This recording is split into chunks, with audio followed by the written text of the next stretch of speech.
What's up everybody? I'm Bionik. I'm a producer and an engineer, and I'm here to give you some simple tips about how to assemble your sample pack. Hope this is useful for you. Check it out. So let's say you have a group of sounds and samples that you want to assemble into your sample pack to give to other producers, musicians, as inspiration for their own music. The first thing that you want to do is decide what format these files are going to be in. I choose WAV files because they work in almost any sampler, computer, digital mixing board. They're a very widely readable format. I also do 24-bit at 44.1K. And the reason I choose 24-bit is most digital platforms accept 24-bit files now. Yay!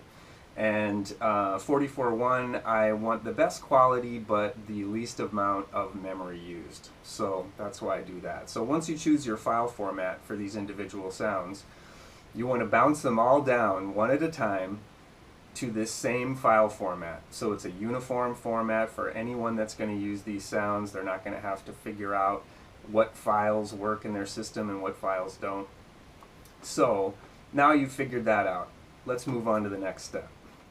So the next thing you want to do is decide what to name these individual files as you sort them and put them into folders in individual categories, such as kick drums, snare drums, hi-hats, bass sounds, melodic elements, loops.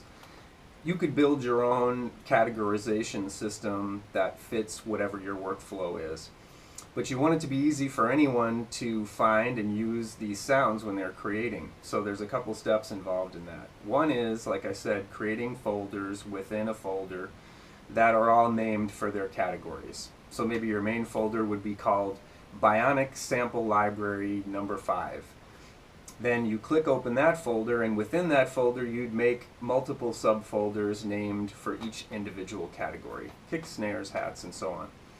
After you've done that, you want to really think about what you're naming these individual sounds, because again, you want them to be easily found and accessible when someone is looking to create.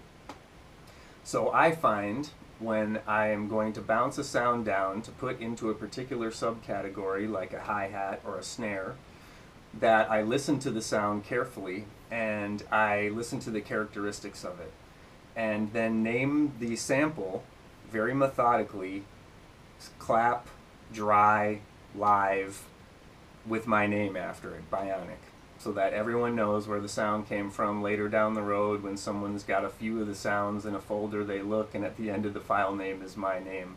Maybe there'll be some connection there. Aside from that, when someone's searching for a sound, I find, especially in Ableton, they will type into the search window, the find window, live clap, or dry clap, or boxy clap. And if those words are in the names of your files, people are going to be able to find them easily. They're going to be used for the right purpose at the right time. So that's the next step.